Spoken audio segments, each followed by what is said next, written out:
Thank you for tuning on to Pierce Politics. My name is Alex Malm. I'm the host. We're here today with Ronnie Cooper, class president of the class of 2019 and PMG member. Yep. Thank you for joining us, Ron. Happy to be on, Alex. So, Ron, big night last night in Wisconsin with Ted Cruz taking the win. A big win for him. Needed it for his continued ride to possibly win the nomination. What do you think that win last night meant for him?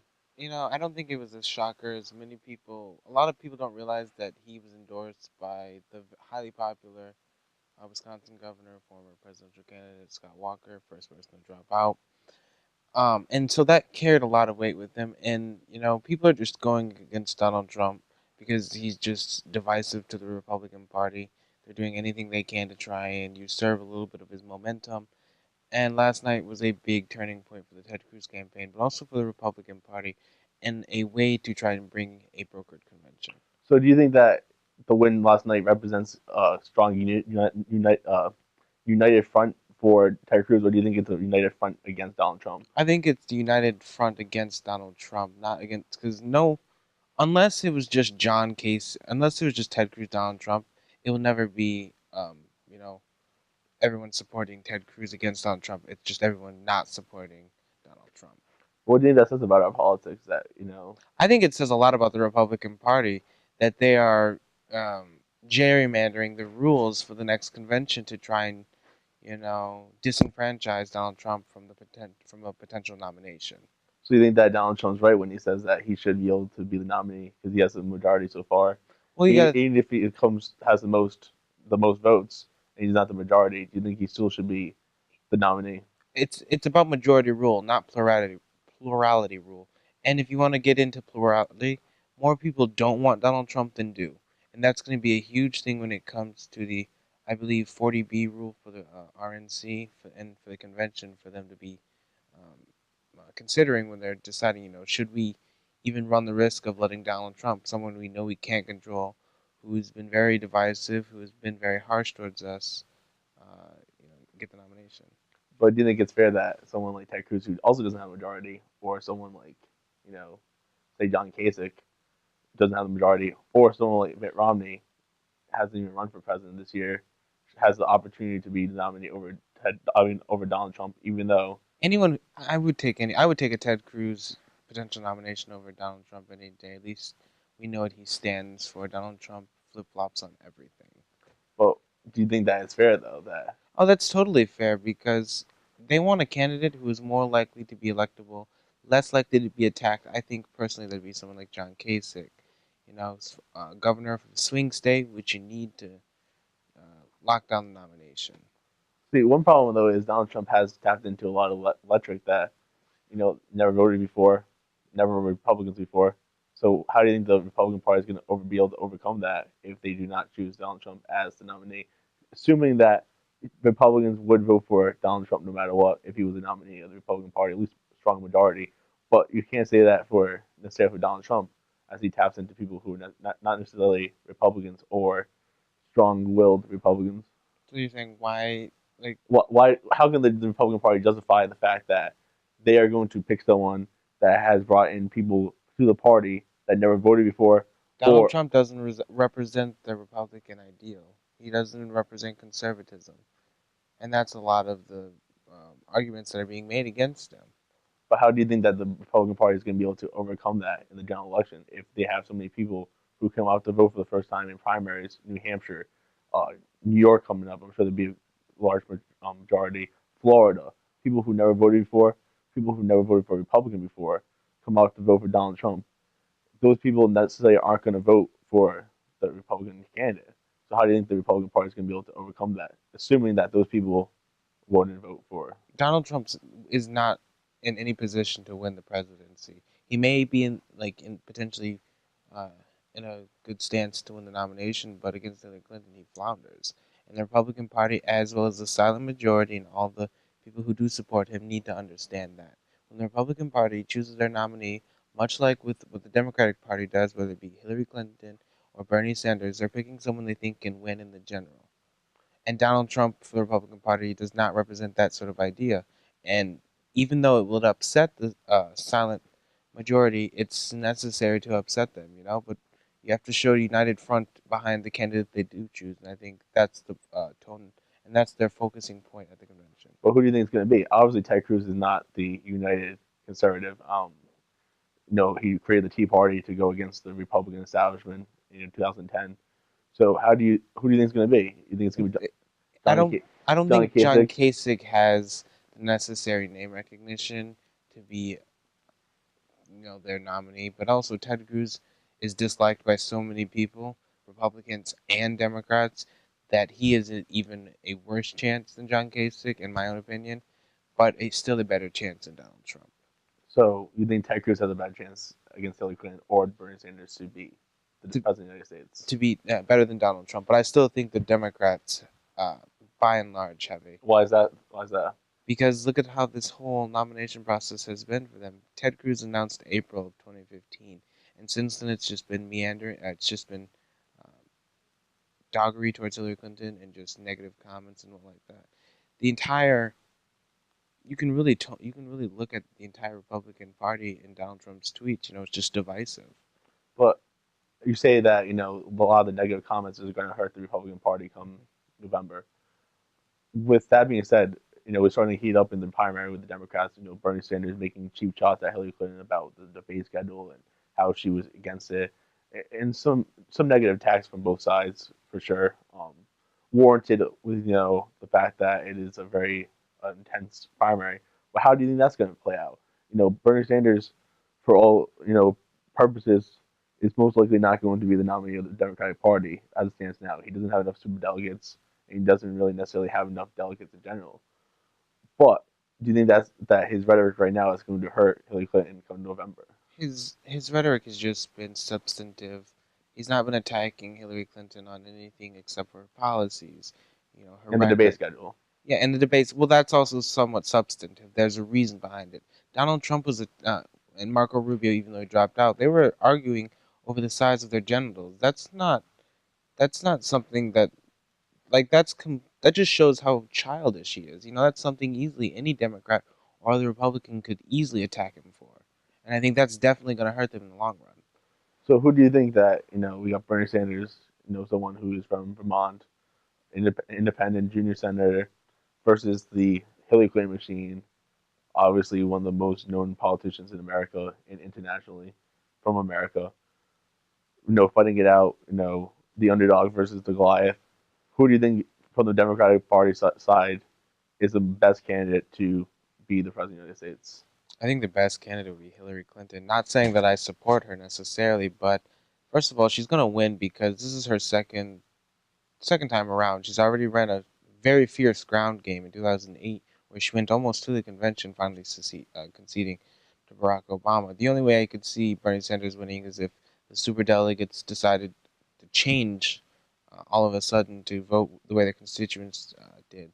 Most notable in New Hampshire, you'd be able to apply that to Jeanne Shaheen and Maggie Hassan.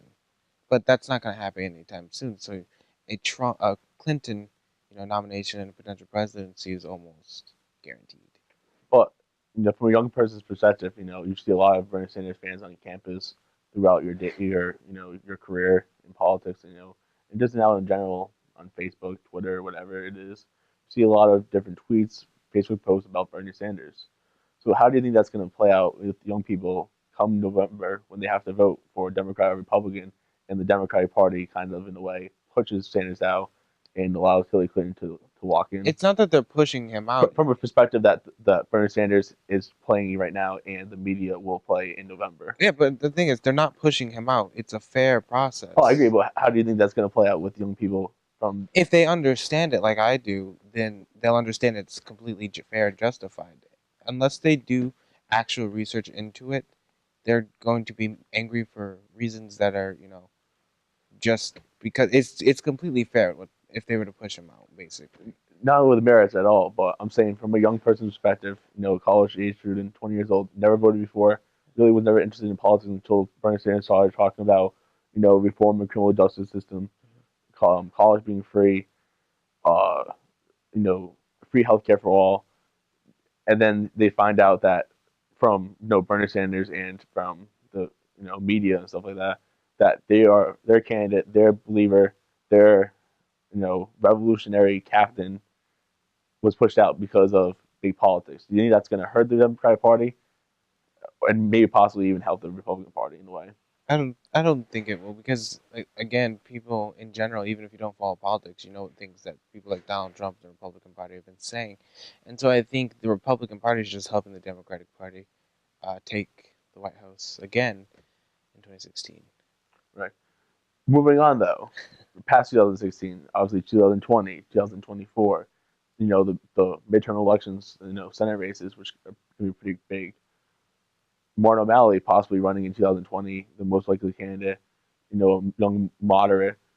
How do you think that someone like Bernie Sanders pushing the Democratic Party completely to the left, while the Republican Party becomes more central, is gonna play out down the line? Do you think that's going to be beneficial or I don't think Bernie Sanders is pushing the Democratic Party further to the left. He's just tapping into extreme liberals, that never voted before and now that have ne- voting? yeah, and now hopefully they'll be getting involved in the process and understand that everything that Bernie Sanders wants is not maybe feasible, and they'll understand that down the line, if Martin O'Malley were to run, he's very moderate. I'm happy to be able to say he's a good friend of mine. He is very moderate. He will be able to sort of draw in the former Sanders supporters. Do you think so? You think that he'd I be think able to tap into Sanders vote? Sanders. First off, I have to say that I don't think a lot of Sanders voters are going to be voting after Bernie Sanders is out. I I, think I think Bernie's. I that. think he'll make a point of it to make sure that his voters still get involved in political process. You think so? I think so. But he hasn't really hasn't done it before. This Well, is his first time. yeah, How do you, how do you think he's gonna be able to do that? I'm asking you, Ron, as a young college person, because a lot of pundits have said that once Bernie Sanders is out, those voters are out. They're not coming back. people follow Bernie Sanders like he's a messiah. Right. They're gonna do whatever he says, and if he says, even though I didn't win, but But I think he's be gonna it be it a think fair he's gonna lo- do that. be it a fair loss, he definitely will. Now, if it were just taken from him, that's a different story. But if he genuinely lost in a fair race, like he's losing now, he'll be more than willing. I think because he is a sensible person, he's a just person, and he is a thinking person. Will will be He'll say it. I think he'll say it. So you think that people are just gonna go on to the? What about the young people though? Again, say young people, 18 to 25 years old, that are very against Hillary Clinton, completely against her, believe that she should go to prison, believes that all of what Fox News says.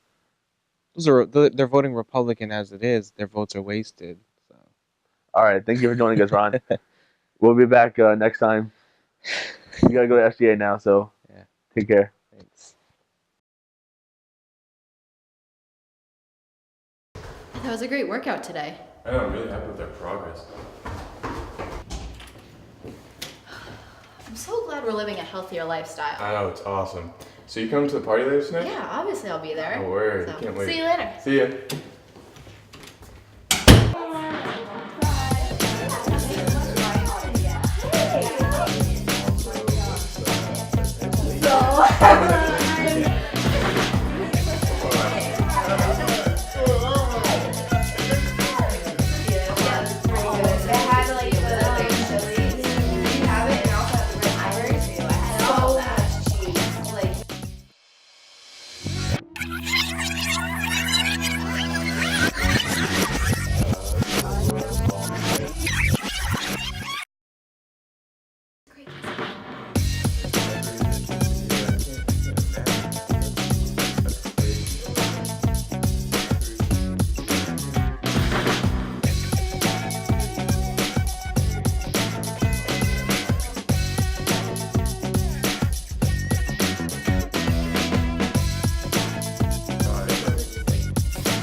We're joined on the show with Claire Dew from Massachusetts. Hi. Thank you for joining us, Claire. No problem. Thank you for having me. So, the last person we had on the show, Ron, was talking about how young people, after Bernie Sanders drops out, are going to still continue to the message of voting for Democrats and voting for You know, the Democratic Party. Do you think that's true from what your experience on the campus? honestly, I believe the millennial vote will be in fact enticed again, but I do not believe they'll continue with the actual election, this present election. I will say that although I respect Rodney's opinion. I don't necessarily agree with it. A lot of people out here want to say that the millennials will continue to keep striving in a democratic, direction, which is simply not true. The millennials actually found, a candidate that they could support, which is Bernie Sanders, and I feel like a lot So you of the feel like that instead of people supporting the the, party. the, the party, they're actually supporting Bernie. Because to be honest with you, a lot of millennials before this election or this primary season, a lot of them, first off, were not, eligible to even vote in the election. And when you have something that the media has hyped up and a lot of younger generation kids have put all over social media, such as Facebook, Twitter, Instagram, and you're constantly promoting this one mega, politician, basically, I think that's really what happened and what really caught the eyes of these millennials. I don't necessarily believe that because they jumped on to Bernie's bandwagon, they're necessarily signing up as a Democrat in, every election. Because if that was the case, I feel like they would also be just as supportive of Clinton as well. You said mega candidate. You said mega candidate. The mega politician. This big time rock and roll star comes out. Yeah. Comes to all the different towns. People are so excited to see this new figure. But how far do you think that people are going to follow that? Do you think people are going to follow that if Bernie Sanders says go out and vote for Hillary Clinton in the election, that people are going to actually do that? I believe that there are always positives and negatives for every, endorsement that a candidate, says after they've dropped out of the race. Mm-hmm. And personally, I believe that yes, although Bernie may in fact say, please get out there and support Hillary, people are not likely or opted to do so because their mindset was already as if this candidate that I wanted to vote for was going to be the next president of the United States. And they haven't taken their time, done their research. This is not true for everyone, but some people really do take the time and effort to really look up a candidate and find out what their strong suits are, what they'd like to know more on. And a lot of people, I feel, especially a lot of millennials, really know what Bernie is offering because everything he's offering has that tagline free at the end. So people are opted to listen to something when you think you're going to get it, but everything is not always as good as it seems. And I've said this before on your past show that nothing in this world is free. America is a capitalist society. Everything we do, we have to pay for. So someone's going to be paying for that. And Hillary doesn't have that catch line or phrase that people can be like, oh, well, Hillary's saying that. Obama had change. Let's make a change, and then you had Roosevelt, which, we're going way back. He had the Four Freedom speech. Like, Hillary doesn't necessarily have that catch line. Only if you really think about it, she's, the former, first lady of the White House. Oh, you mean Hillary Clinton with the scandal? Yeah. Her husband, Monica Lewinsky. It's a lot, but I don't think just because Bernie says support Hillary, I don't necessarily believe people will go out and. With that being said, you support her. see Hillary Clinton as, for respect, very negative things against her, and you see Bernie Sanders as this goddess for the millennials. But who, from the Democratic Party standpoint, who do you think is the best candidate to roll out there in November? On paper, Hillary is the strongest candidate, hands down. On paper, she has a phenomenal resume. It's unreal how many things she's been a part of, witnessed, how many decisions that she's been a part of throughout the entire Obama administration, and how really hands-on she has been in American democracy and overall American politics. But I believe just because you are the stronger candidate on paper does not necessarily always make you the stronger candidate when it comes down to who is going to be able to actually fit the criteria of being our next president of the United States. Now, Bernie, although his track record is not as long as Hillary's, or is not as, I would say, accredited as Hillary's, he is attracting a lot of voters that are, as I said, first-time voters, millennials, and he is attracting a lot of people that believe in what he's saying. So necessarily, from a logical standpoint and view, I would definitely say Hillary. But from an ideology, well, an ideologic, I can't even say it. You get what I'm saying? From the standpoint in which the world is running today, and especially America, the way the youth is kind of triggered today, Bernie is the best, candidate for them and fits their criteria more. But does he get enough votes in November, which is the biggest key? The thing is, I don't believe Bernie is going to get the votes that he needs. He is there, and this is definitely a historical race in the Democratic aspect and the Republican aspect. And I feel that even though uh, Bernie has a lot of supporters, you see them out there cheering, rooting for him, whatnot, but the thing is, I'm a college student. I'm a millennial voter, just like other, college students and students that just graduated high school. They're millennial voters.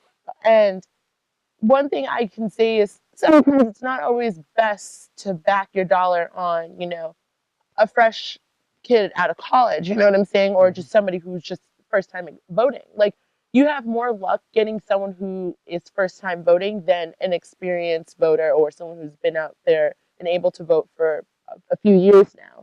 And a lot of college students and a lot of adolescents that are able to vote right now, they're not really someone I would put my dollar behind, because sometimes you don't make it out there. Things come up. I will say that being a young, college student, you have to do your schoolwork and you get busy. I mean, in university, taking all these classes. So sometimes, yeah, I want to show my support. So I'll go on Facebook, or I'll go on Instagram or Twitter or whatnot. So you don't think but I won't actually make it out to the polls. So like on Facebook isn't a vote for a candidate? If voting was done by social mediums and that was the easiest thing to do, like, hey, just check off whether you would like to do this or not, I guarantee you Bernie would be sweeping the race right now. But the action of itself, getting up and actually going to the voting booths, I feel like that's a problem that millennials do have. Where if you look at someone who's a little bit older, maybe in the baby boom generation, they will actually take their time, get up, cast their ballot, and submit their vote. So I would just, Bernie needs to try to hop off the kind of wave that the millennials are giving him and kind of really tag on to, stable home, family, working class people to really get his vote across, because that's where Hillary is targeting. And clearly they're doing wonders for her because they're getting out there and voting. Oh, thank you for joining us, Claire. No problem. Thank you for tuning in to Pierce Politics. We'll see you next time. We'll see you next time. Bye, guys.